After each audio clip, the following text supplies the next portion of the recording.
Assalamualaikum. My name is Almira D. Abbas and our topic is all about Republic Act 1075-4, an act expanding the benefits and privileges of the persons with disabilities. So my part here is all about Section 7, Educational Assistance for Persons with Disabilities. According to the Republic of the Philippines in National Council on Disability Affairs o Pambansang Sanggunian ukol sa ugnayang pang may kapansanan, meron tayong 2,077,899 registered PWDs as of March 7, 2025. The Magna Carta for Disabled Person or the Republic Act 7277, ginagaranti nito na ang rights ng ating mga PWDs sa edukasyon, pati na rin sa services and other accommodations. And also, the Republic Act 10754 amends and supports this Magna Carta for PWDs or the Republic Act 7277. Section 7, Educational Assistance for Persons with Disabilities. Ginagaranti nito na ang educational assistance para sa ating mga PWD para ma-pursue nila ang primary, secondary, tertiary levels, pati na rin yung technical and vocational courses na meron sa public and private schools. Nagbibigay din sila ng scholarship at financial aid, pati na rin incentive para sa mga qualified PWDs. Kasama na rin dito yung supports para sa libro, uniform allowances, at iba pang learning materials na kakailanganin nila. Educational Assistant for PWDs. Provided tono sa iba't ibang programs, ini-aim nito na ma-enhance at ma-access ng mga PWDs ang education at masuportahan ang iba't ibang needs ng ating mga student with disabilities. Meron ditong 6 na provision for educational support for PWDs dito sa atin sa BARM. Una is si Angat Bangsamoro Kabataan Tungo sa Karunungan Program o ABACA Program. Itong program na ito is nagpro-provide sila ng financial aid sa mga indigent at PWD student from kinder to college. As of August 2022, meron na silang 34,000 na beneficiaries. The amount na binibigay nila is nakadepende sa level ng kanilang education. 2,000 pesos para sa kindergarten at elementary students. 3,000 pesos naman sa junior high school students at senior high school student.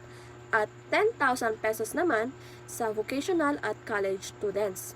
Pangalawa is Special Education Services. Si MBHTE or Minister of Basic Higher and Technical Education sa BARM is nagpro-provide sila para sa need ng ating mga students with disabilities.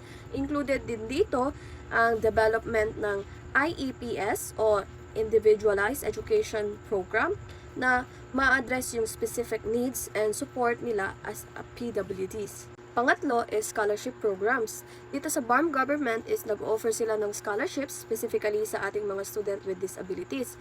Si ACME SP o Access to Higher and Modern Education Scholarship Program is sinusuportahan nito ang mga students na pinupursue ang mga degrees. Pinapriority nila is yung STEM course, which is the Science, Technology, Engineering, and Mathematics, na may allowance na 60,000 pesos pataas per year. Pang-apat, Financial Assistance Program.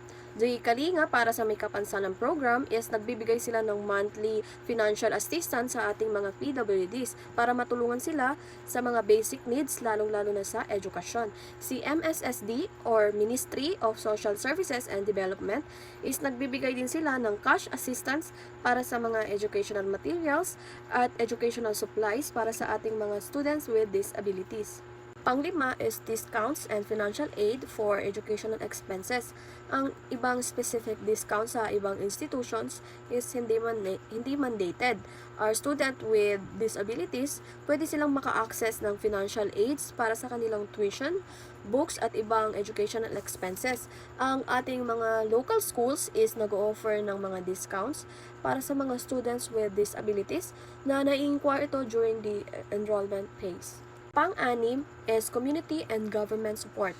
The BARM government collab with the organizations and NGOs para makaprovide ng additional resources at support para sa ating mga student with disabilities. Na-ensure nito na may access sila sa tools and services para makasucceed sila sa kanilang edukasyon. This educational assistant for PWDs in BARM is na-ensure na meron silang financial aids, scholarship at iba pa na maaaring makasupport at ma-ensure na ang mga students with disabilities is merong equal opportunities na makapursue ng education. Meron ding initiative ang mga regional governments na promotes the inclusivity at na-address nito yung mga challenges na kinakaharap ng mga PWDs. So, that's all for my part. Thank you for listening. Again, my name is Almira D. Abbas.